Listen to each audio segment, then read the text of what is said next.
기록된 말씀은 신약성경 마가복음 9장 14절에서 29절까지 말씀입니다. 비교적 긴 구절이지만 한 이야기로 계속되기 때문에 중간에 자를 수가 없어서 본문을 다 읽도록 하겠습니다. 저와 함께 한 절씩 교독하시도록 하겠습니다. 제가 9장 14절을 먼저 읽습니다. 이에 그들이 제자들에게 와서 보니 큰 무리가 그들을 둘러싸고 서기관들이 그들과 더불어 변론하고 있더라.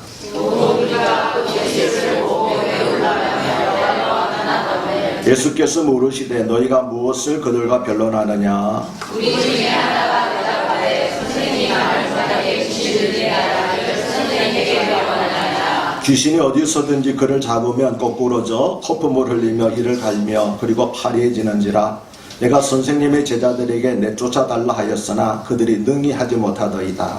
대답하여 이르시되 믿음이 없는 세대여 내가 얼마나 너희와 함께 있으며 얼마나 너희에게 참으리요 그를 내게로 데려가라 하시매. 이에 데리고 오니 귀신이 예수를 보고 곧 그 아이로 심히 격려를 일으키게 하는지라. 그가 땅에 엎드러져 구르며 거품을 흘리더라. 예수께서 그 아버지에게 물으시되 오늘 너희가 변론하시니 이르되 너희에게 불러내리라. 귀신이 그를 죽이려고 불과 물에 자주 던졌나이다. 그러나 무엇을 하실 수 있거든 우리를 불쌍하게 여사 도와주옵소서. 예수께서 이르시되 할 수 있거든이 무슨 말이냐. 믿는 자에게는 능히 하지 못할 일이 없느니라 하시니. 곧 그 아이의 아버지가 소리를 질러 이르되 내가 믿나이다. 나의 믿음 없는 것을 도와주소서 하더라. 예수께서 우리가 달려와 보이는 것을 보시고 그더러 믿음을 부여져 이르시되 내가 알노라고 못 듣는 듯이나 내가 내게 명하노니 그 아이에게서 나오고 다시 돌아가지 말라 하시매. 귀신이 소리 지르며 아이로 심히 격려를 일으키게 하고 나가니 그 아이가 죽은 것 같이 되어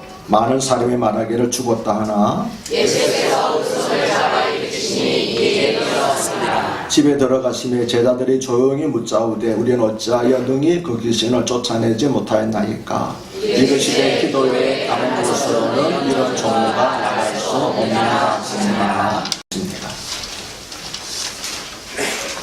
오늘 이야기는 귀신 들린 아이를 둔 아버지의 이야기입니다. 이 이야기에는 여러 사람이 등장합니다. 서기관들이 등장하고 제자들이 등장하고 귀신이 등장하고 귀신 들린 아이와 그 아이 아버지가 등장하고 예수님이 등장하십니다.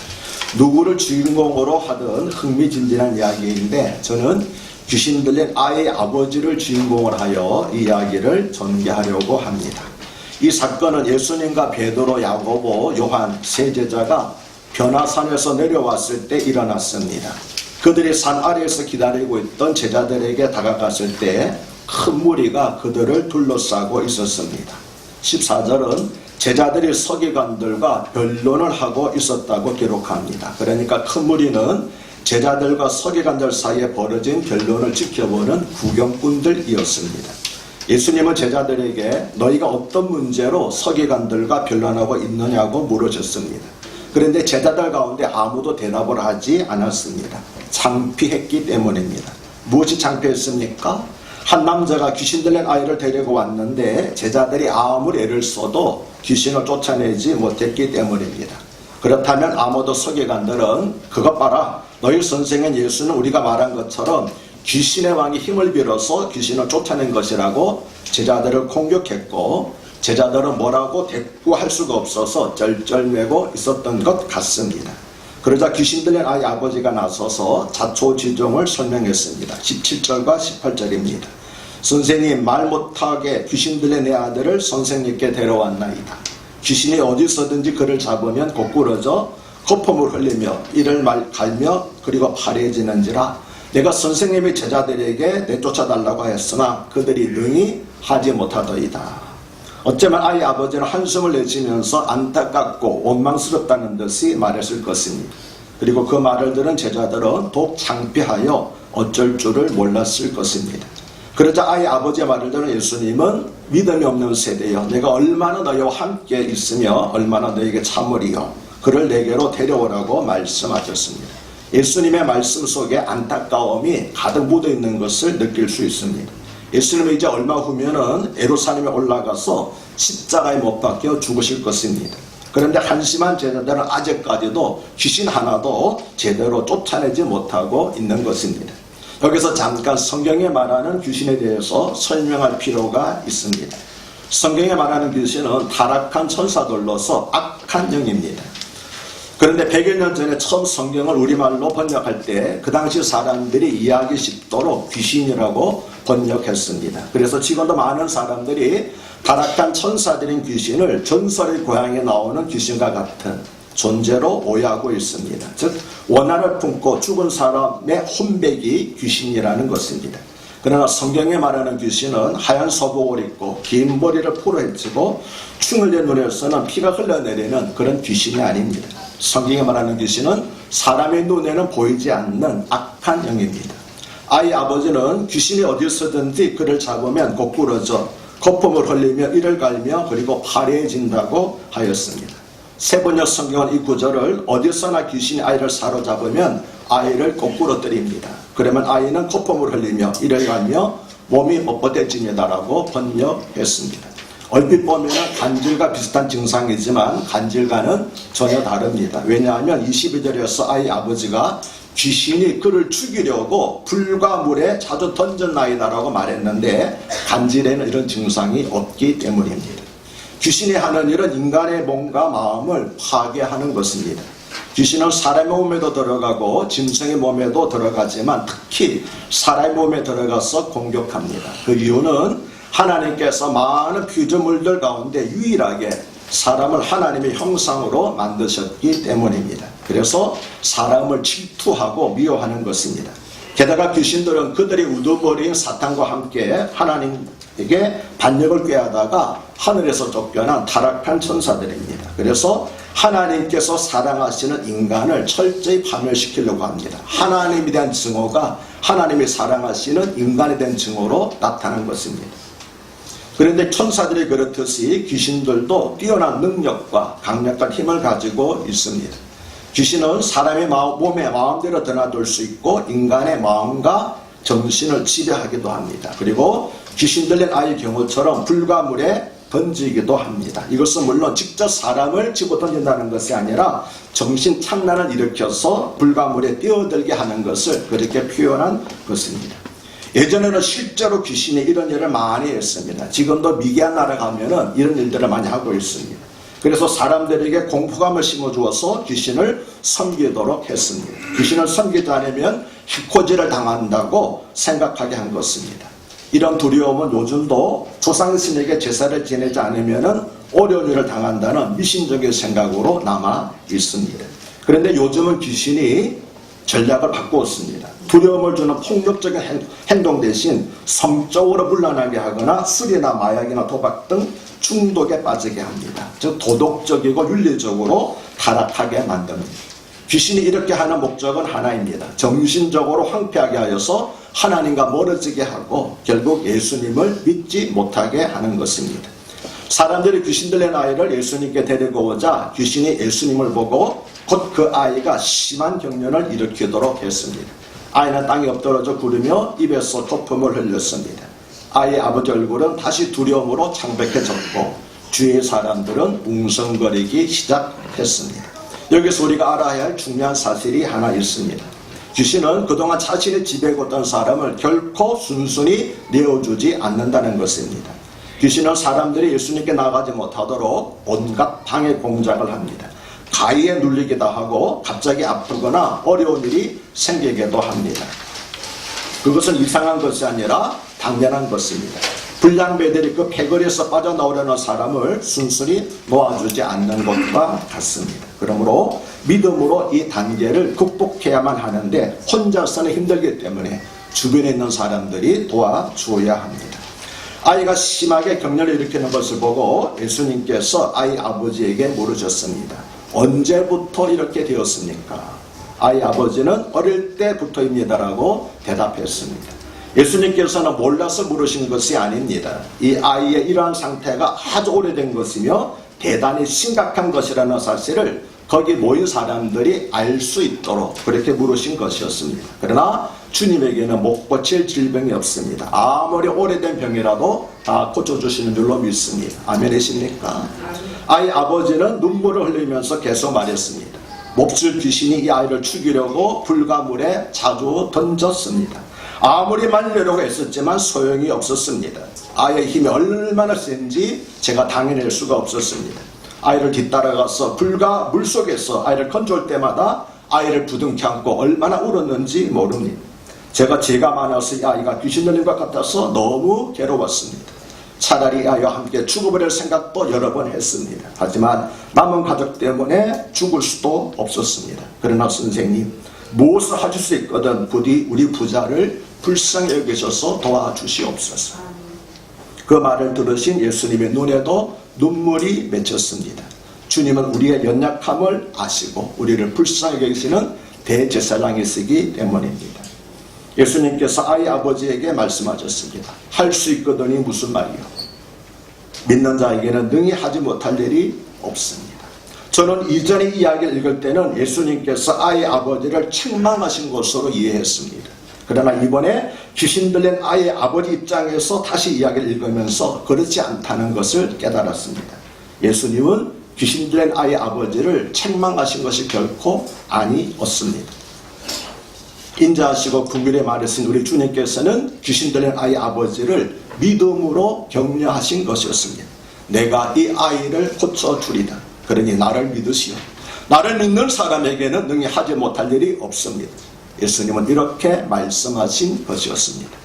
24절은 곧 그 아이의 아버지가 소리를 질러 이르되 내가 믿나이다. 나의 믿음 없는 것을 도와주소서 하더라고 말씀을 합니다. 아이 아버지는 내가 믿나이다라고 소리를 질렀습니다. 아이가 고침을 받는다는데 아버지로서 무슨 일인들 못하겠습니까? 대신 물속이라도 들어가려면 들어갈 것이고 대신 불속이라도 들어가려면 들어갈 것입니다. 이것이 우리 모든 아버지와 어머니들의 마음이 아닙니까? 여기서 소리를 질러라고 하는 단어는 헬라 문법으로 계속 소리를 질렀다는 것입니다. 아이 아버지는 통곡하듯이 울면서 계속 소리를 질렀습니다. 마치 예수님의 마음이 변하면 안 된다는 듯이 내가 믿나이다. 내가 믿나이다. 그러니 나의 믿음 없는 것을 도와주옵소서라고 소리쳤습니다. 저는 이 장면을 상상하다가 가슴이 먹먹해지면서 눈물이 쏟아졌습니다. 이 아버지의 절규는 우리 모든 아버지들의 절규였기 때문입니다. 자신의 목숨보다도 자녀를 더 사랑하지만 그 사랑하는 자녀를 위해서 정작 아무 도움도 줄 수 없는 부모로서의 무력함과 자책감이 이 아버지의 절규 속에 나타나 있었기 때문입니다.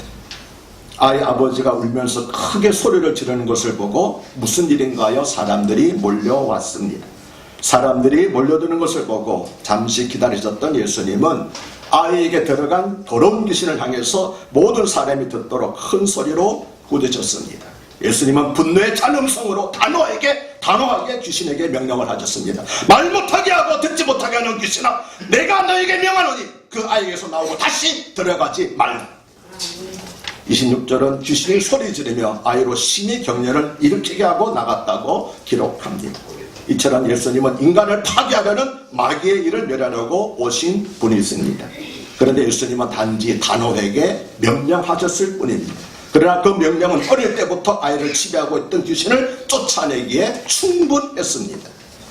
이것이 바로 우리 주님의 말씀의 능력과 권세입니다. 아멘이십니까? 아이에게 들어간 귀신은 더러운 귀신이었습니다. 그런데 이 말은 조금 오해 여지가 있습니다. 더러운 귀신이라니 그러면 더럽지 않은 귀신도 있다는 것인가? 의문이 생길 수 있기 때문입니다. 이 말은 그런 뜻이 아니라 모든 귀신은 도덕적이고 윤리적인 면에서 추악한 특성을 가지고 있다는 것입니다. 예를 들면 나쁜 깡패라고 하는 말과 같습니다. 나쁜 깡패라는 말은 좋은 깡패도 있다는 말이 아니죠. 모든 깡패는 다 나쁘다는 의미이기 때문입니다. 이처럼 모든 귀신은 더러운 존재입니다. 그래서 깨끗한 것은 견디지 못하고 스스로 떠나버립니다. 물론 이것은 유생적인 면이 아니라 도덕적이고 윤리적인 면에서 그렇다는 것입니다. 그러므로 우리가 윤리적으로 깨끗한 삶을 산다면 귀신이 들어올 틈이 없습니다. 그러나 우리가 여전히 더러운 죄 가운데서 떠나지 않고 있다면 그것은 스스로 귀신을 불러들이는 것입니다. 또 귀신은 사람의 길을 막아서 하나님의 말씀을 알아듣지 못하게 하고 사람의 입을 막아서 하나님을 찬양하지 못하게 하고 하나님께 감사하는 말도 하지 못하게 합니다. 그런데 이것은 우리 스스로의 의지나 힘으로는 물리칠 수가 없습니다. 오직 주님을 의지할 때 물리칠 수 있습니다. 귀신은 아이에게서 떠나가면서 소리 지르며 아이로 심히 경련을 일으키게 하였습니다. 그래서 아이가 마치 죽은 사람처럼 되었습니다. 그러나 이것은 귀신의 최후 발악입니다. 마치 경찰에 쫓기는 조폭들이 주변에 있는 기물들을 닥치는 대로 부수고 달아나는 것과 같습니다. 그러므로 잠시 상황이 더 악화된다고 해서 두려워할 필요가 없습니다. 도리어 이제 드디어 흑암의 권세가 떠나는구나 라고 생각하시고 감사하며 기뻐해야 할 것입니다. 사람들은 아이가 죽었다고 했습니다. 그러나 예수님께서 아이의 손을 잡아 일으키시니까 아이 얼굴이 화색이 돌면서 일어났습니다. 아이가 일어섰다는 표현은 무심히 넘기기 쉽지만 대단히 중요한 표현입니다. 날마다 땅에 엎드러져서 흙문들을 뒤집어쓰고 뒹굴던 아이가 이제 두 발로 땅 위에 굳게 섰기 때문입니다. 이제는 땅에 솟지 않고 두 발로 굳게 서서 하늘에 계신 하나님을 바라보며 살아가는 새로운 삶이 그에게 시작된 것이었습니다. 오늘 말씀에서 핵심적인 포인트는 귀신 들린 아이를 위해서 아버지가 한 일 세 가지입니다. 첫째는 아이를 예수님께로 데리고 온 것입니다. 두 번째는 구체적인 상황을 예수님께 말씀드린 것입니다. 세 번째는 겸손히 그러나 간절히 주님의 은혜를 간구한 것입니다. 우리도 마찬가지입니다. 사랑하는 자녀들을 위해서 믿는 부모들이 해야 하는 일도 역시 세 가지입니다. 첫째는 사랑하는 자녀들을 나보다도 내 자녀를 더 사랑하시는 주님 앞으로 데리고 와야 됩니다. 둘째는 자녀 연약함과 아픔을 주님께 자세히 아뢰는 것입니다. 셋째는 겸손히 그러나 간절히 자녀를 위해서 끊임없이 눈물로 간구하는 것입니다. 그리고 이것은 우리 각 사람들에게도 적용이 됩니다. 우리에게도 아직 버리지 못한 오래된 죄악된 습관들이 있습니다. 그러한 상태에 계속 머물러 있는 한 하나님의 은혜를 충족히 받을 수 없습니다. 그러므로 나 연약함과 오래된 문제들, 즉 내 힘과 의지로 해결하지 못한 문제들을 주님께 맡겨야 합니다. 그리고 정직하고 겸손한 마음으로 간절히 죄악을 이길 힘을 달라고 간구해야 합니다. 그러면 자비하시고 인자하신 주님께서는 여러분의 문제를 반드시 해결해 주실 것입니다. 마지막으로 제자들은 예수님에게 우리는 어찌하여 능히 그 귀신을 쫓아내지 못하였나이까라고 물었습니다. 그러자 예수님은 기도 외에 다른 것으로는 이런 종류가 나갈 수 없느니라고 대답하셨습니다. 그렇다면 제자들이 귀신을 쫓아내지 못하는 것은 기도하지 않았기 때문이라는 것입니다. 왜 기도하지 않았습니까? 자신들에게 무슨 능력이 있는 줄 착각하고 스스로의 힘으로 귀신을 쫓아내려고 교만하게 행했기 때문입니다. 여러분도 스스로의 힘과 의지로 옛사람의 습관에서 벗어나려고 노력했을 것입니다. 그래서 벗어나셨습니까? 그러면 다행입니다. 그러나 만약 여전히 옛사람의 습관을 버리지 못했다면 이제라도 겸손히 주님께 나아가 기도하시기 바랍니다. 기도 외에 다른 곳으로는 이런 종류가 나갈 수 없다고 하신 예수님의 말씀은 두 가지로 해석할 수 있습니다. 첫째는 예수님도 기도하심으로써 귀신을 쫓아내셨다는 것입니다. 하나님의 아들이신 예수님도 기도하심으로써 귀신을 쫓아내셨습니다. 둘째는 우리도 기도하면 예수님과 같은 능력을 나타낼 수 있다는 것입니다. 결국 영적 싸움에서 우리가 승리하는 비결은 기도라는 것입니다. 기도는 목에 걸고 다니는 목걸이 같은 그런 장식품이 아닙니다. 기도는 마귀의 모든 계계를 물리치는 강력한 영적 무기입니다. 날마다 기도하심으로써 모든 시험을 이기는 큰 사랑의 성도님들이 되시기를 주님 이름으로 축복합니다.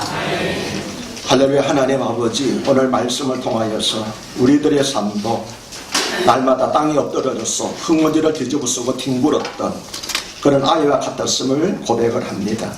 그러나 주여, 이제 우리 손을 잡고 우리를 일으켜 주시옵소서. 다시는 땅에 속한 자가 되지 말게 해주시고 하늘을 바라보며 살아가는 저희들이 되게 하여 주시옵소서. 주여, 우리에게 힘을 주시옵소서. 주여 우리에게 능력을 주시옵소서. 우리에게 남아있는 옛습관들 버릴 수 있도록 하여 주시옵소서. 무엇보다도 기도하는 사람이 되게 해 주시옵소서.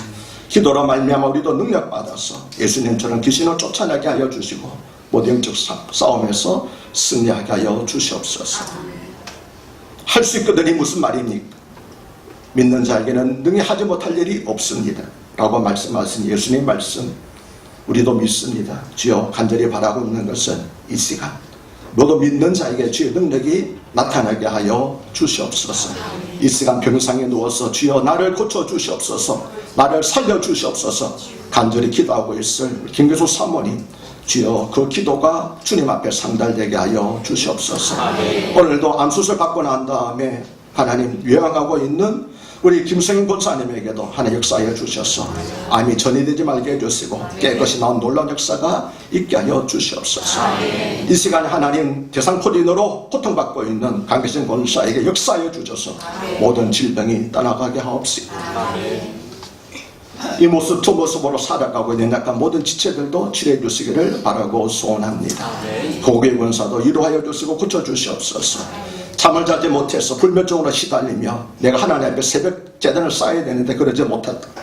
안타까워 울부짖고 있는 재경 권사도 치료해 주시기를 바라고 원합니다. 주여 우리가 다 이와 같이 주의 능력으로 말미암아 고침받기를 원합니다. 믿음으로 살기를 원합니다. 놀라운 체험을 하며 살기를 원합니다. 주여 귀신 들린 아이를 고쳐주신 주님이시여 우리들에게도 오셔서 우리의 모든 문제를 해결하여 주시고 모든 악한 권세로부터 우리를 구원하여 주시옵소서. 그렇게 해주실 우리 주님 예수의 이름 받들어 감사하며 간곡히 부르짖으며 기도하옵나이다. 아멘.